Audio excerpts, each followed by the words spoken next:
évident, mais on va on va passer aux 20 minutes débat. Le 20 minutes débat, donc c'est simple, voilà, vous commencez à connaître maintenant. Alors attendez juste que je reprenne une bonne photo, voilà. 20 minutes débat, donc il y a un petit chrono, 20 minutes. On a 20 minutes pour faire un débat. La semaine dernière, on s'est occupé du Real Madrid, de la saison quasi blanche. Bref. Pas blanche, hein, ça y est. Non, mais en début de saison, ils ont pris la Super Coupe européenne, c'est pour ça. Ouais. Mais bref, oui, il y a plein de personnes qui considèrent la Super Coupe d'Europe comme un trophée de l'année dernière. Donc après, voilà, ça dépend. Chacun, c'est pour ça, blanche ou quasi blanche, on va dire. Mais là, cette semaine, on va s'occuper de Marseille. Pourquoi de Marseille? Parce que j'avais envie de revenir avec vous rapidement, très vite, sur la saison. Rapidement le bilan de cette petite saison. Il y a eu il y a eu des hauts, il y a eu quand même pas mal de choses à redire. Il y a eu des moments vraiment creux dans le championnat. Heureusement que à côté, ça avançait pas bien vite, que ce soit Monaco, Lille, et que ça avançait pas bien vite. Marseille finit deuxième, et c'est très bien. Marseille va retrouver la Ligue des Champions. Mais Marseille, je pense, veut bien figurer, veut faire une belle campagne en Ligue des Champions. Et on va essayer justement de la préparer ensemble, de voir ce que l'OM doit faire sur ce mercato estival, ce que l'OM doit faire et surtout ne pas faire, parce que bref, on connaît Longoria, on connaît l'ami Longoria, on connaît son génie d'un côté, certes, mais on connaît aussi bref, des fois c'est une folie à vouloir changer la moitié de l'effectif sur un coup de tête. Donc on va revenir là-dessus. Donc bref, sans pour l'instant évoquer les joueurs qui pourraient débarquer au prochain mercato, parce qu'on le fera juste après. Donc bref, je vous demande d'être assez quadrillé. Rapidement, Nico, très vite, petit bilan de cette saison de l'OM. Juste sur les points positifs que moi je peux dire, c'est ce retour en Ligue des Champions, l'attaque qui est quand même historique. Je crois que c'est du jamais vu en plus de 50 ans à l'OM. L'attaque, c'est incroyable. Par contre, défensivement, 47 buts encaissés, c'est beaucoup pour une équipe voilà, qui veut jouer. C'est aussi peut-être un peu le lot de jouer avec un coach comme De Zerbi, mais pas que. Bref, Nico, je te laisse rapidement la parole. Un bilan très très rapide sur cette saison de l'OM. Il est 18h08 à environ 30 à 18h30. Bref, il faut qu'on ait fini ce débat. Donc, allez, Nico, je te laisse la parole. De toute façon, l'objectif initial était de revenir en Ligue des Champions, de finir dans les 3 premiers de façon à aller directement en Ligue des Champions. L'objectif a été atteint avec cette 2e place. Après, comme tu as dit, l'attaque, je crois que c'est 74 buts marqués, donc c'est quand même très satisfaisant. Avec un Mason Greenwood qui termine co-meilleur buteur avec Ousmane Dembélé avec 21 buts, mais il a marqué plus de pénaltys que Dembélé, donc on considère qu'il va être 2e dans ce classement. Donc, même s'il a eu une saison inconstante, ça reste quand même une satisfaction globale. On a eu Geronimo Rulli dans les buts qui a été assez impérial et qui a été l'un des éléments essentiels de l'OM cette saison. Il a fait gagner des points à son équipe. Et puis, il y a eu aussi le point positif, je pense, ça a été l'arrivée de Gouiri en janvier, qui a quand même convaincu en attaque, qui a su quand même surmonter la pression du Vélodrome, dont on sait que c'est un facteur très important quand on arrive et qu'on est numéro 9, quand on doit jouer numéro 9 à l'OM. Et puis, même si on a eu du mal à voir la patte de Zerbi, il y a eu quand même quelques esquisses de ce que pourrait être l'OM l'année prochaine au niveau du jeu. Je pense qu'il y a eu certaines fois le résultat et les individualités qui ont pu prendre le pas sur le jeu à proprement parler. Mais on a vu quand même, en début de saison, dans des moments où ça allait, où ça flottait pas trop, des esquisses de beaux jeux, avec un redoublement de passes, avec un jeu de possession plutôt tourné vers l'avant, vers l'offensive. Et puis, il y a eu des moments où, quand ça calait un peu, ça ronronnait au niveau de cette possession un peu stérile, comme faisait le PSG en début de saison, avec ce que faisait Luis Enrique au début. Donc, voilà, il y a eu... Je pense que c'est une saison qui est globalement positive, avec des moments de flottement liés à différents facteurs. notamment le fait que ce soit qu'il y ait beaucoup de pression, la pression du résultat, parce qu'il fallait absolument retrouver la Ligue des Champions, notamment pour des raisons financières évidentes. Et puis certaines fois, le fait de se mettre tout seul la pression avec des décisions arbitrales qui n'étaient pas forcément en faveur de l'OM. Et du coup, on remettait un coup de pression du côté de Longoria, de Benassia et de Zerbi. Ce qui fait qu'il y a certaines fois où l'OM s'est un peu perdu et s'est, on va dire, mis dans une situation difficile tout seul. Et qui, comme tu as dit, Ruben, a profité des errements des autres équipes pour garder cette deuxième place.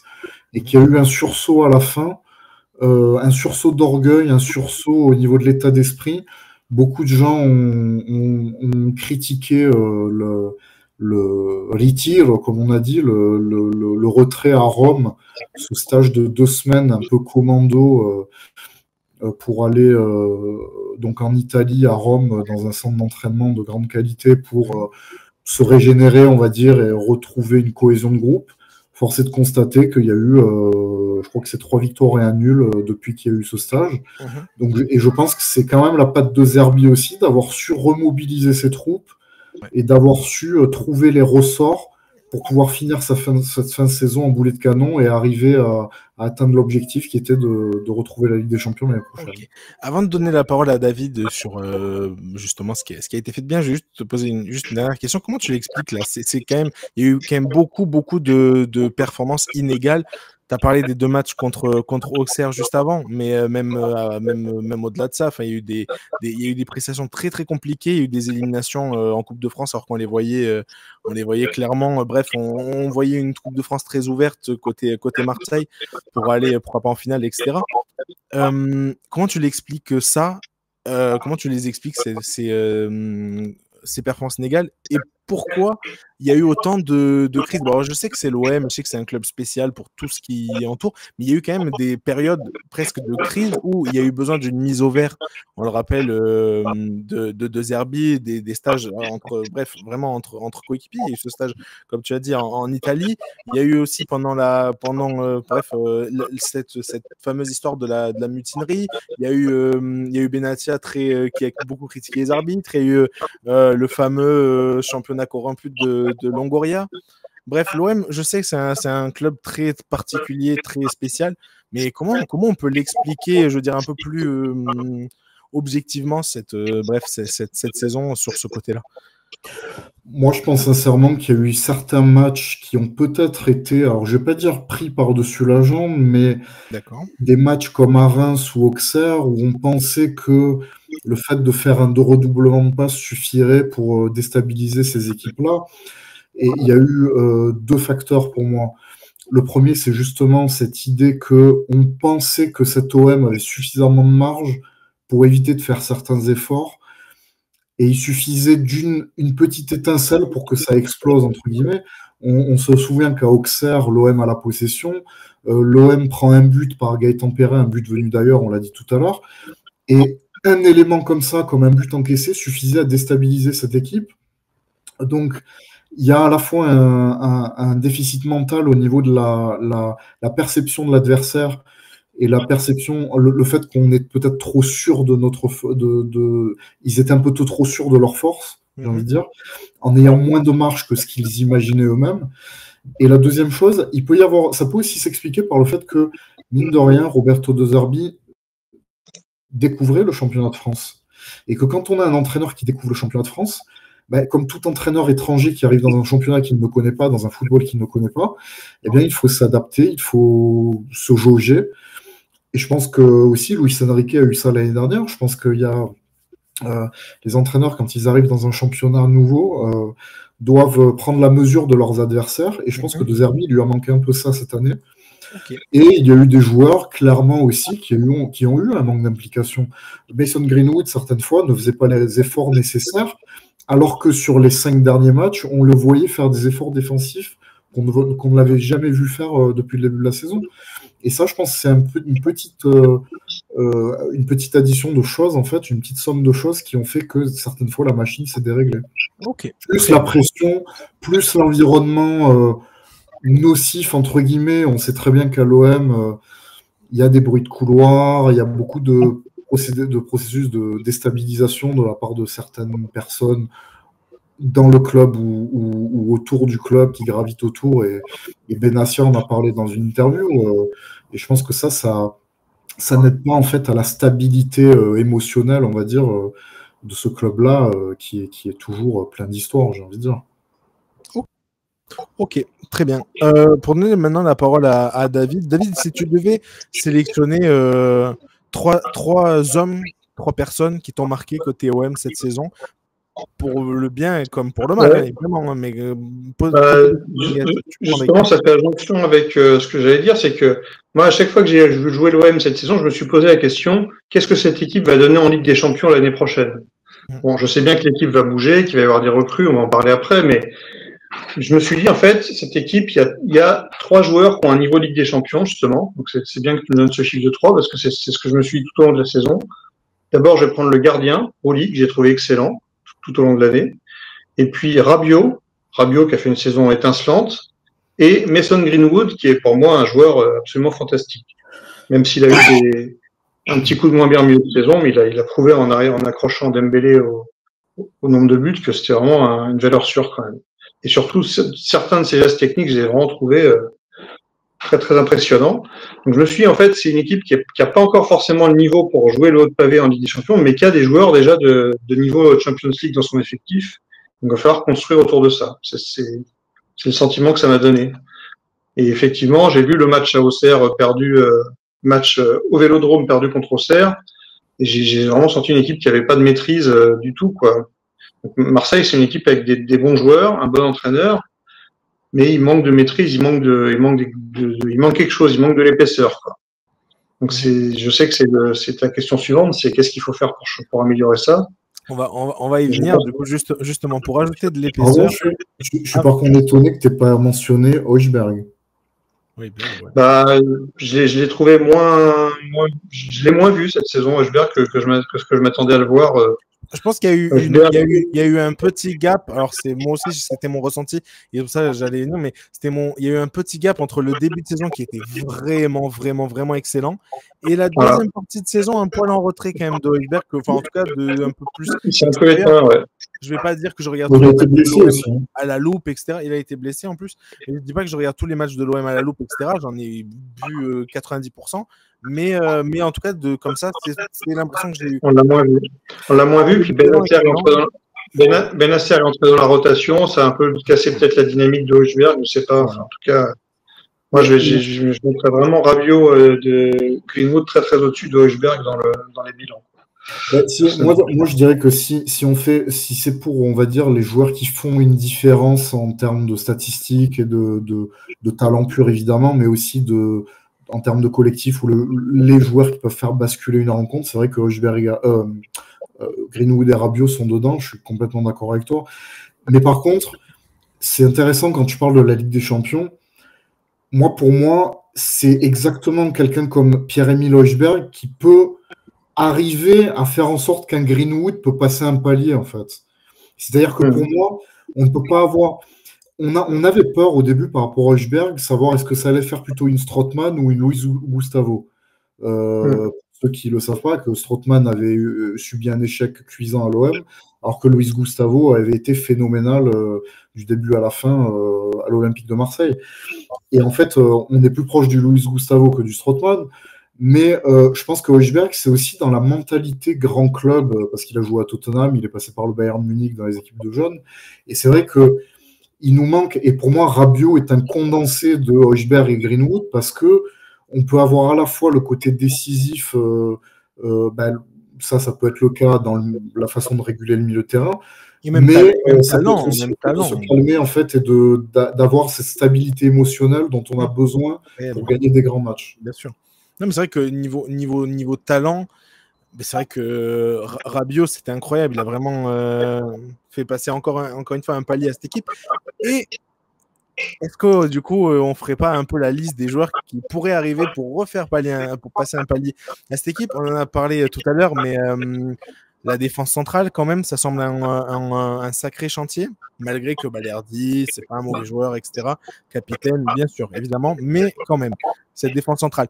Nico, comme ça, j'ai envie juste d'un chiffre. Comme ça, tu me donnes juste un chiffre, ok? Combien de joueurs pour toi il faut changer pour être compétitif l'année prochaine en Ligue des Champions? Je pense qu'il faut au moins 2 défenseurs centraux et 2 latéraux de haut niveau. Donc, si tu me parles de la défense, je te dis 4 joueurs, 2 centraux, 2 latéraux. Ouais, en gros, il faut une nouvelle défense, quoi. C'est ça que tu es en train de me dire.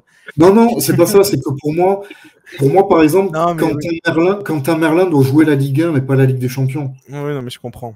Oui, c'est-à-dire pour moi, Quentin Merlin, c'est un remplaçant à l'OM, ça ne va pas être un titulaire. J'ai rien contre Quentin Merlin, c'est un bon joueur. C'est dur, tu veux que je te donne un nom? Moi, un mec comme Tagliafico, par exemple, j'aimerais quelqu'un comme Tagliafico ou quelqu'un comme Juan Foyce, qui visiblement est dans les papiers de Benassia, le joueur argentin de Villarreal. Il nous faut quelqu'un qui a à la fois de la grinta, du talent et qui ait de l'expérience en Ligue des Champions. Ok. Pas que sur la défense. Moi, un chiffre que j'attendais, c'était surtout l'effectif. Pour toi, combien de.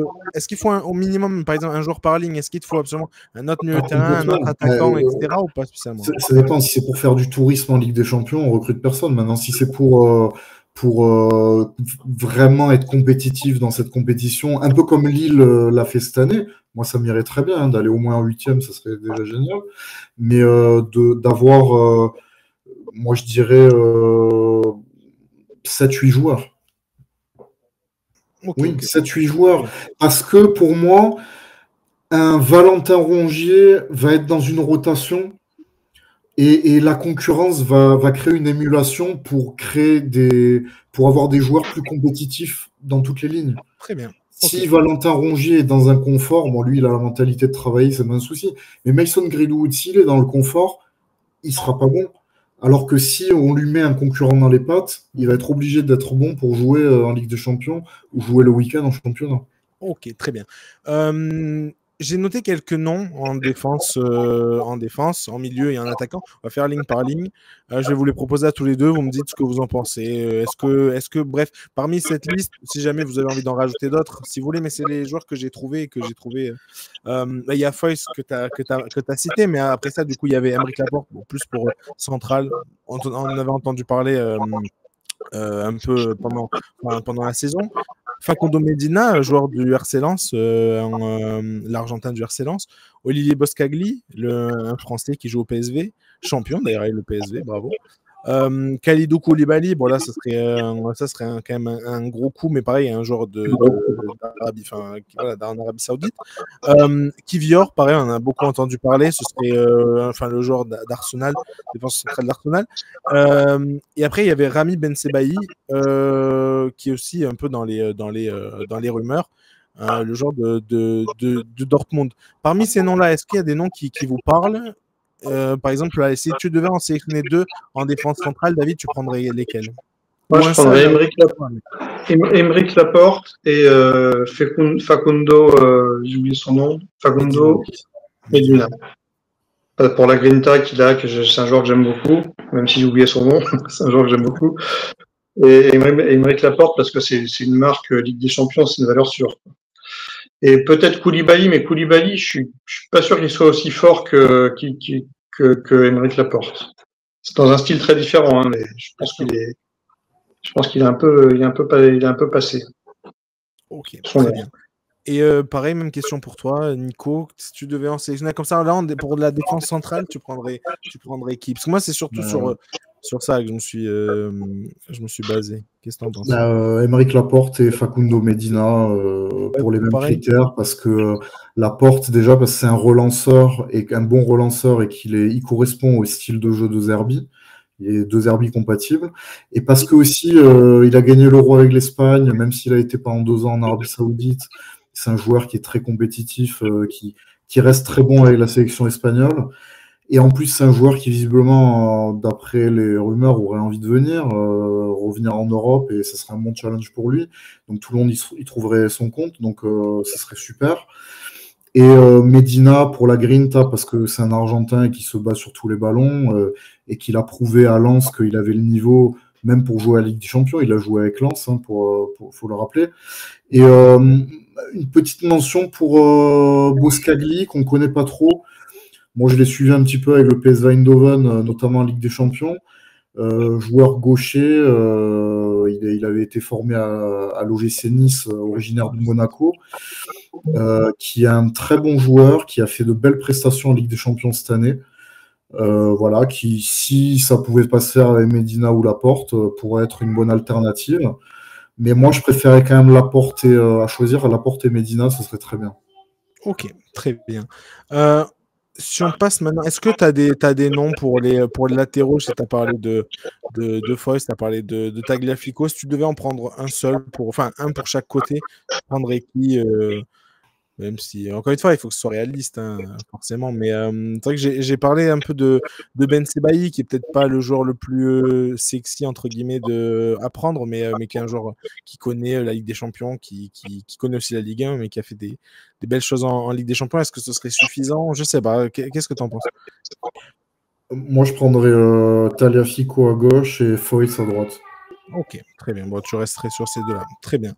Ça me convient. On passe maintenant juste au milieu de terrain. Au milieu de terrain, j'ai une question, une vraie question qui pour moi est... Parce que le milieu de terrain de l'OM est honnêtement est très compétitif. C'est l'une des vraies forces de cette équipe. Est-ce que tu le conserves, Bennacer? On rappelle qu'il est prêté avec option d'achat à l'OM. Est-ce qu'il faut le conserver, Bennacer? David, allez, je commence par toi. David, tu penses qu'il faut le conserver? Non, c'est combien l'option? Je crois que c'était 13 cher millions d'euros, il me semble. Ah ouais, je pensais que c'était un poil plus, mais ok, 13 millions. Du coup. Ah, peut-être 15, mais je crois que c'est dans ces eaux-là, 13-14. Ou... C'est un peu cher. En fait, non, pardon, c'est 14, et je crois qu'il y a 1 million en prêt, déjà donné à Milan, et c'est 14 millions, il me semble, pour l'option d'achat. Okay. 13 ou 14. Je préférerais prendre un jeune milieu de terrain. Rappelez que le joueur a 27 ans. Je préférerais prendre un jeune milieu de terrain prometteur et avec un profil différent de ce que l'OM a déjà, à savoir Rosberg et Rabiot, plutôt que garder Bennacer très cher. C'est pareil, Bennacer c'est une marque, c'était encore un bon coup de Longoria, mais Longoria il est habitué à faire des bons coups, mais après faut penser équipe, là faut arrêter de penser bons coups, il faut penser équipe. Okay. Je pense qu'il faut prendre quelqu'un en neuf, je sais pas qui, mais... Très bien. Nico, pareil, avis sur Bennacer? Moi, alors c'est un joueur qui est très fin techniquement, je l'aime bien techniquement, mais il n'est pas assez fiable. Il a montré sur ses 6 mois à l'OM qu'il était un peu inconstant, peut-être par manque de compétition, parce qu'il avait moins joué, il avait été blessé avec Milan. Mais je l'ai pas trouvé aussi fiable que j'imaginais qu'il puisse être. Et j'ai peur que ce soit juste pour le niveau Ligue des Champions. Moi, s'il fallait, ce que je ferais à la place de si j'étais Longoria, c'est de laisser partir Bennacer, qui a un profil plus technique, et d'essayer de faire venir quelqu'un comme, peut-être c'est irréaliste, j'en sais rien, mais quelqu'un comme Rodrigo de Paul de l'Atlético Madrid, qui est en fin de contrat dans 1 an, et qui correspondrait parfaitement à la grinta que veulent avoir les supporters sur le terrain, avec un joueur ultra expérimenté qui a encore beaucoup à donner et qui a une expérience énorme de la Ligue des Champions et qui correspondrait au genre de joueur qui ferait passer le club dans une autre dimension. Ok, j'avoue, moi ça me semble un poil irréaliste, mais je comprends. Un autre coup que j'ai vu passer dans les rumeurs, après est-ce une vraie rumeur, voilà, c'est Kevin De Bruyne en fin de contrat avec Manchester City. Est-ce que tu pourrais y croire, David? Est-ce que tu penses que, je sais pas, il y aurait un attrait de Kevin De Bruyne, je sais pas, il a voyagé. Je ne crois pas une seconde, mais après tout est possible dans le football, et puis Longoria nous a habitués à d'autres miracles, mais j'y crois pas une seconde, mais peut-être. Je dis pas que c'est impossible, mais j'y crois pas.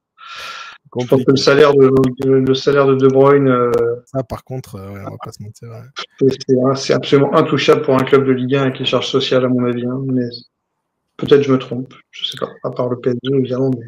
En vrai, si je parlais de Bruyne, c'est parce qu'on a parlé aussi pas mal pendant la saison, et là on dépassait un peu le temps du débat, donc on va essayer d'accélérer, mais juste on a parlé pas mal pendant la saison d'un profil un peu plus créatif. On se rappelle de quand par exemple Harit jouait en début de saison, il y avait une vraie différence qu'à partir du moment où il jouait pas. Bon après voilà, il y a eu l'arrivée aussi de Bennacer, etc., de joueurs comme ça, donc ça ça a un peu plus caché, et notamment aussi de Gouiri qui a apporté un relais avec le milieu de terrain, etc., plus sérieux que ce qu'il y avait avant.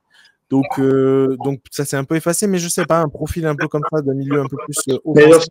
dans ce cas-là, tu veux un profil hyper technique et qui apporte de l'expérience. Je vais t'en proposer un, tu vas pas le voir venir. Allez, TJ Savanier. J'imagine de qui il va parler, mais... TJ Savanier. T'imagines TJ Savanier à l'OM? TJ Savanier. Ah, Savanier à l'OM. je croyais que tu allais parler de Cherki, moi, mais ok. Ah non, mais Cherki, il est convoité par plus haut que Marseille.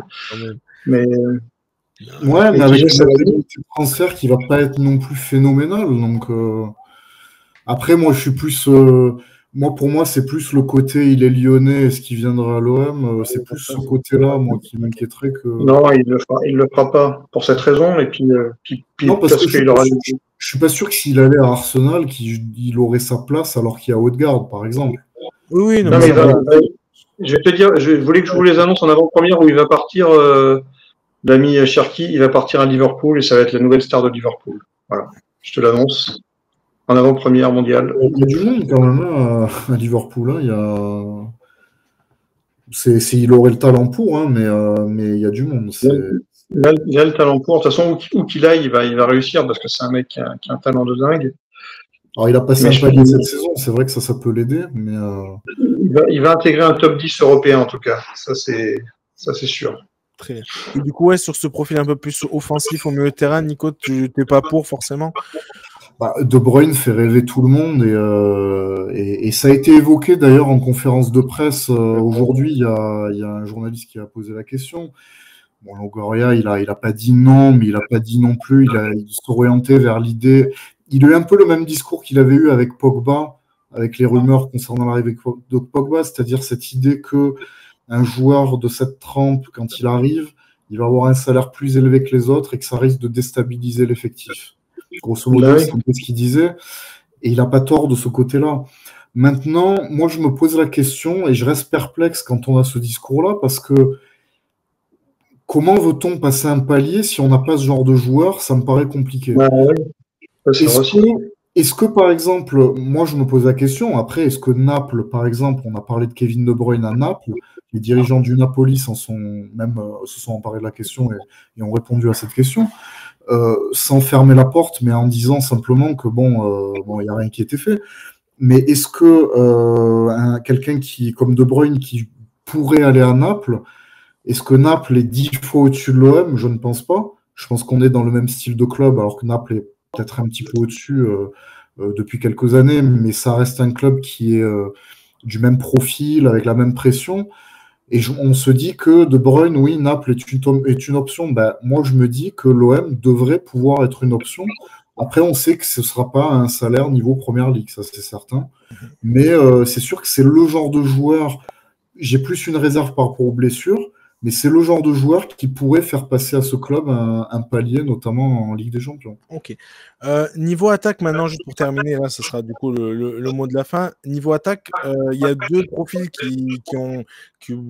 j'ai un peu retenu, même s'il y en a beaucoup, beaucoup d'autres. Mais il y a un joueur sur lequel le Marseille semble vraiment, vraiment intéressé, un joueur de Ligue 2 de Caen, qui est Tidiane Gomis, qui est un joueur, 18 ans, un attaquant assez costaud physiquement, etc. Mais un joueur qui semble avoir un bel avenir. Maintenant, est-ce que ce sera assez? Est-ce que ce ne sera pas un coup à la Wai ou bref, un joueur comme ça, trop jeune qui arrive avec trop de pression?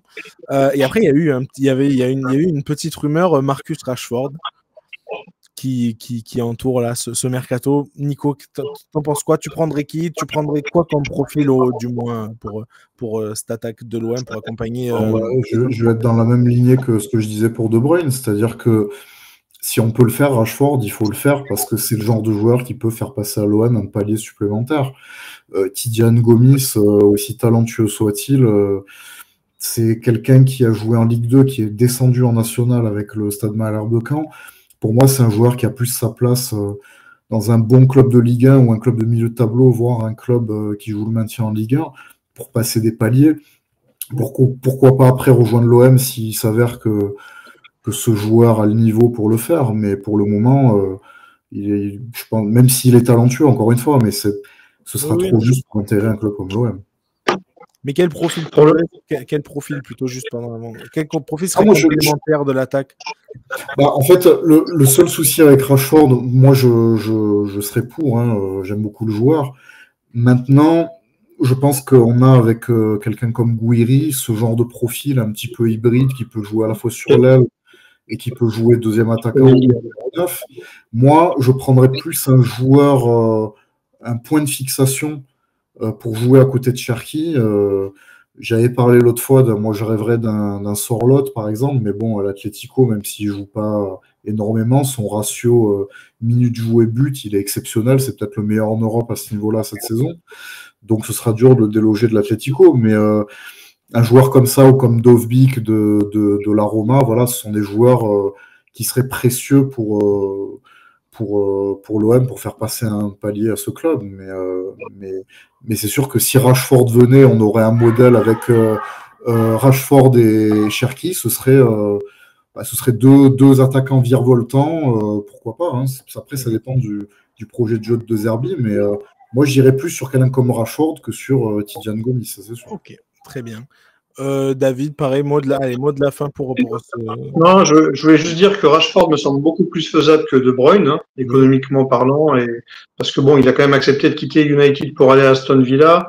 Je pense que rejoindre Greenwood dans un projet Marseille pour aller retrouver la Ligue des Champions, ça aurait du sens pour lui, sur le plan sportif et sur le plan de sa carrière personnelle. Après, je suis pas sûr qu'il soit meilleur que Gouiri. C'est ce que, tu vois, je te rejoins là-dessus, Nico. Je suis pas sûr que Rashford ce soit ça apporte grand chose quand tu as déjà Gouiri dans ton effectif. En revanche, Sorloth, je l'ai lu. Et effectivement, s'ils mettent le paquet pour avoir Sorloth, là, ça pourra vraiment être un bon complément de Greenwood. Ça pourrait avoir peut-être plus de sens que de mettre le paquet sur Rashford. Après, moi, il y a un joueur je l'ai dit dans l'émission, que j'aime beaucoup, c'est Emmanuel Emega de Strasbourg. Après, c'est de savoir comment. On a vu qu'il y a eu certaines inconstances cette saison.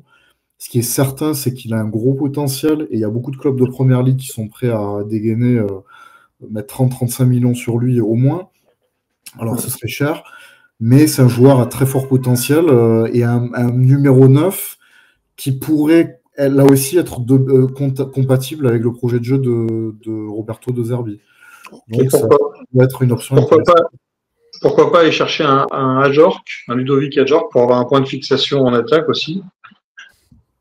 Ouais, dans un style c'est moins un nom évidemment, mais pour aller gagner des matchs dans la boue en Ligue des Champions au mois de septembre-octobre, c'est pas mal aussi.